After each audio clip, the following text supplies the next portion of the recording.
What's up, guys? Corwin here to recap the Tigers versus Rangers 3-game series they played over July 4th weekend. Happy Independence Day once again to you guys. America turns 250. Hope you guys had a great weekend. And the Tigers actually had a good weekend too, taking 2 of 3. The first game, wasn't that good of a game for us. Pitching just wasn't there. Framber Valdez started off by allowing 3 runs in the second. I believe he also allowed 2 in the fifth because we fell in a hole 5-0 hole pretty early. Now in the fifth inning, actually it wasn't the fifth, it was the fourth, I believe. Because I know in the fifth is when we tried to make a little bit of a comeback down 5. Cole Keith hit a solo homer, and then Hao-Yu Lee, with the assistance of the outfielder, drove in a 2-run homer to make it 5-3. But ultimately, it wasn't enough. Ultimately, it was just, we got outplayed that game, offensively and defensively and pitching. It was kind of a disappointment in that game because, playing so well in New York, pitching-wise, hitting-wise, then to have a game like that, I felt like a little bit of a letdown. And I was kind of scared to see how the rest of the series go for Saturday and Sunday because, how is this going to deflate us? We were riding high, got a little bit of momentum again, which we have done all year long. We can go on like a 3 or 4 game winning streak, but then after that, it just, we lose one game, and then it's back to losing a couple here, and then winning a couple, losing a couple. We just could never get on a little bit of roll. So I was like, with the day off Friday, I was like, okay, we can use that to regroup. Let's come back, try to win a series still, win the next 2 games.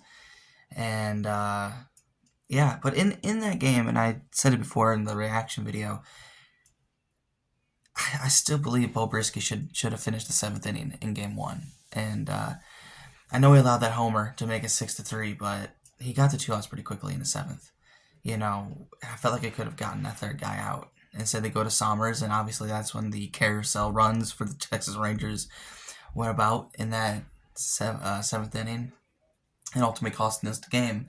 We still put up 6 runs, though, so it's not like our offense, didn't show up that day, but it was the pitching that did it to us, especially the bullpen. Now, the starter, Valdez, didn't do great either, but he's probably our weakest link of the starting rotation. Everybody else is strong. Flaherty is doing strong right now. Mize is strong. Skubal's getting better. Melton has been fantastic. You throw in Kyer Montero. I know he's in the bullpen now, but when he was a starter, he was fantastic as well. But yeah, Game 1 wasn't good for us. It was a disappointment. But we responded well in Game 2 on the 4th of July.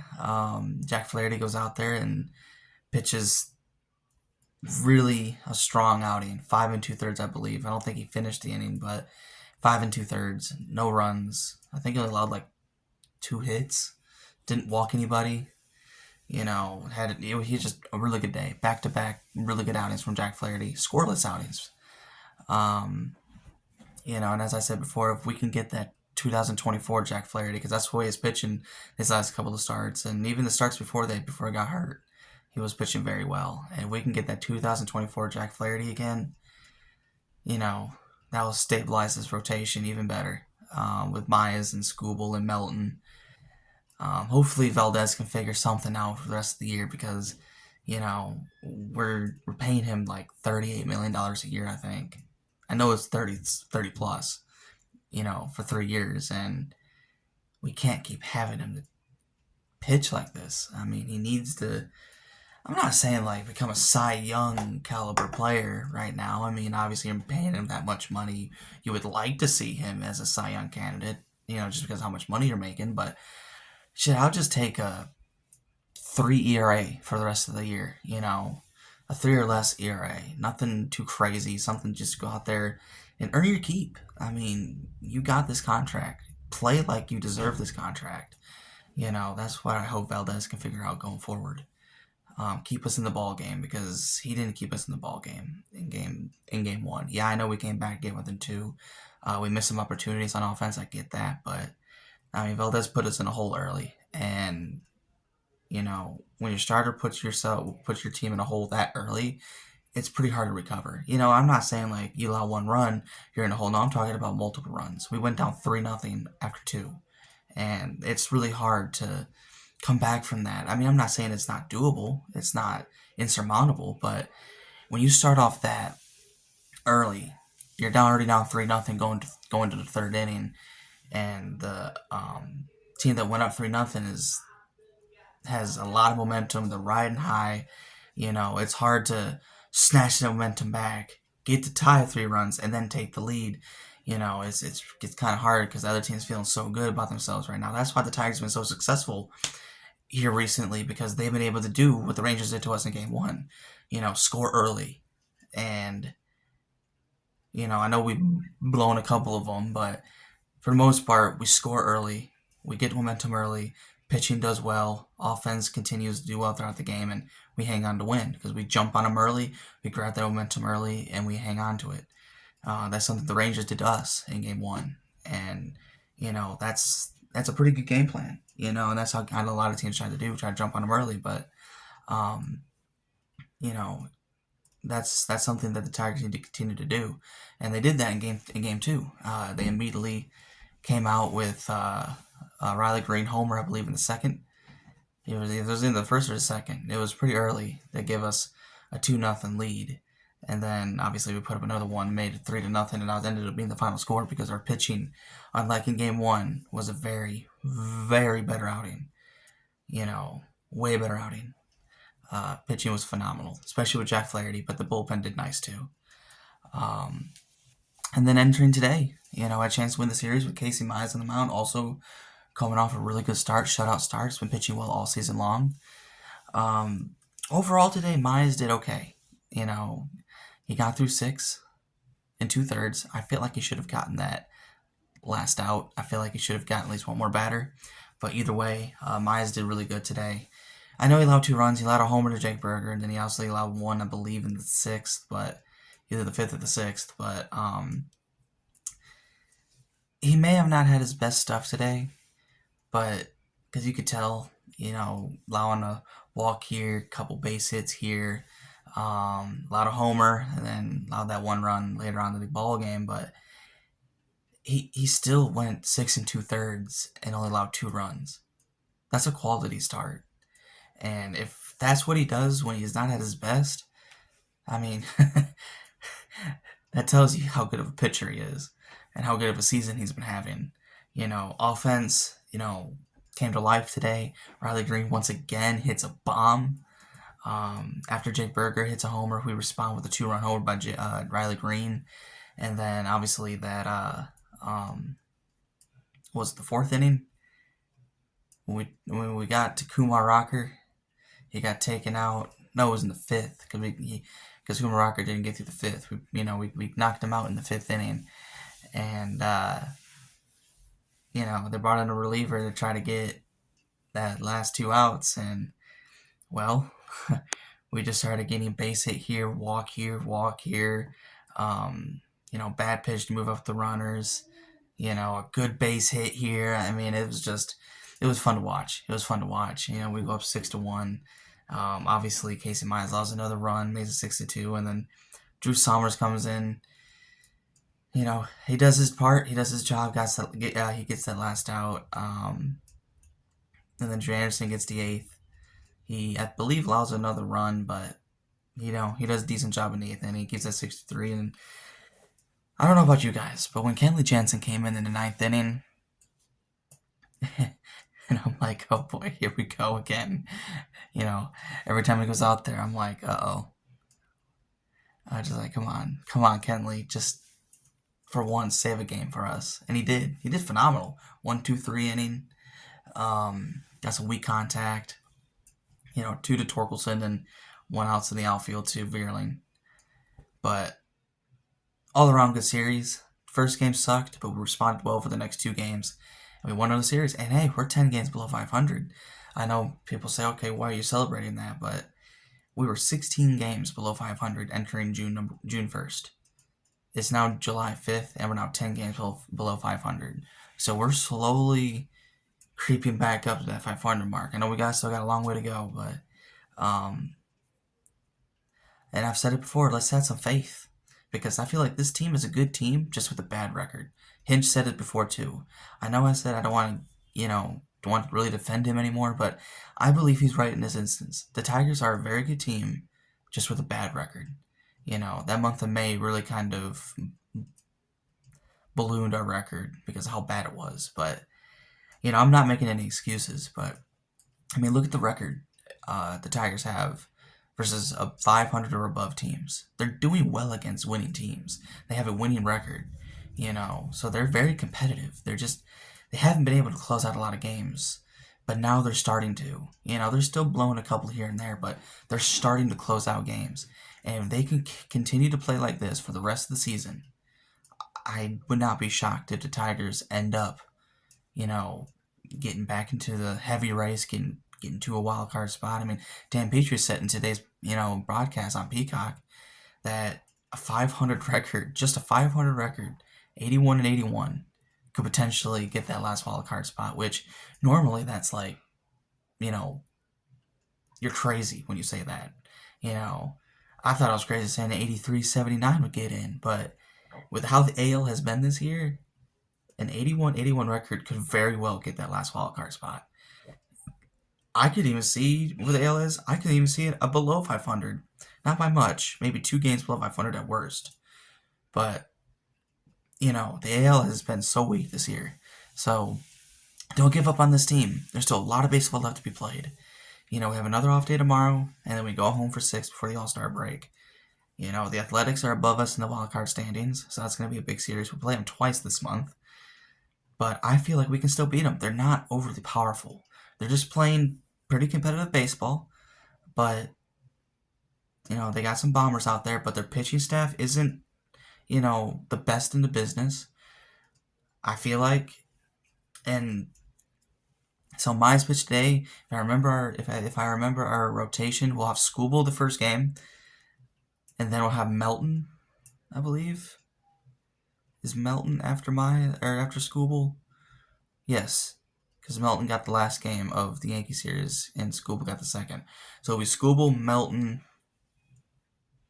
and then Valdez again. But right there, our first 2 games, Skubal and Melton. Those are the games we should be able to win because of how good our starters has been, especially Skubal and very especially Troy Melton. And then hopefully Valdez can have a bounce back start, go out there, allow 3 runs or less through 5 or 6. That's what I'm looking for from Valdez. But that's a winnable series, in my opinion, right there. At home. The Phillies are going to be tough. The way they've been playing, that's going to be a tough series. I will not be shocked if we lose 2 of 3 or even get swept. But I want to be positive still. If we can continue to play like we have been, and they're above 500 team, we do well against above 500 teams. So we're a competitive team as well. And again, we're gonna have our better starters against the Phillies, because Valdez will be against the Athletics in Game 3. Hopefully, we've already taken the first 2 games when he goes out there, and then after that, we'll have Flaherty for Game 1 against the Phillies. We'll have Mize in the second game, and then Skubal in the third game. So we're throwing our best starters out against that Phillies rotation, against that Phillies lineup. And the Phillies also have a really damn good rotation too. Christopher Sanchez, Zach Wheeler. I feel like I'm missing one. I know they have a third one that's been really good this year as well, but that's going to be a very tough series. But I have faith in this team. If they can win a series against the Athletics, somehow win a series against the Phillies going into the All-Star break, you're talking about a team that could potentially be like 4 or 5 games back of a wild card spot. And at the All-Star break, which then you have so much baseball left to be played. And again, looking at the opponents we are facing this year, this is the month to make that run. It really is, because we're playing weaker opponents. Like I said, we're playing the Athletics twice this month. The Phillies are going to be probably the toughest matchup of the remainder of July. We also play the Cubs for 3. That's going to be, I feel like, another toughish series. But the Cubs, again, like I've said before, they've been so inconsistent this year. So inconsistent. Like, there'll be some weeks they look like the best team in baseball. Then there's some weeks look like the worst team in baseball. That rotation isn't overly powerful either. A lot of their pitchers are underperforming. And their offense also has a little bit of inconsistency too. So I feel good about playing the Cubs. But if they're also above 500 too. Once again, we do well against above 500 teams. So I could see us taking 2 against that team. We play 4 against the Royals. We've had success against the Royals this year. So, I like that matchup, and it's at home.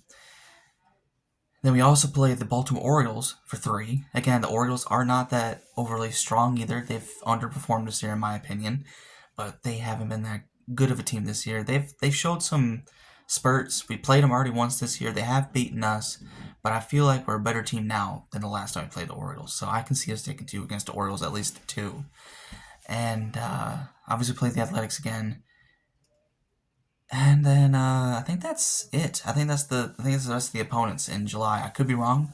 You can fact check me if you want, but knowing those opponents we're facing this month in July, and obviously August 3rd is the trade deadline, and I believe that Oakland series, that second Athletic series, goes into August. I think it starts on July 31st and goes to August 2nd, and then we're off on the trade deadline. We don't play a game on the trade deadline day, August 3rd.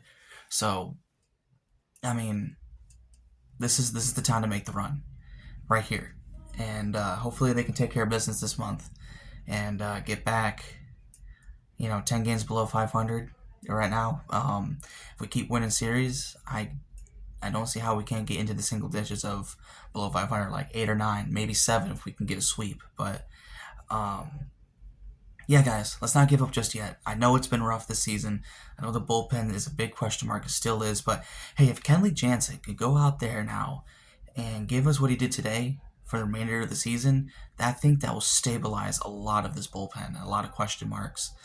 Drew Sommers needs to figure some stuff out as well because Hinch loves to go to him, so hopefully he can figure some stuff out.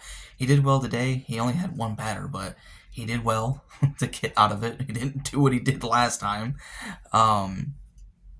Hopefully we can start playing Finnegan a little bit more in high leverage situations.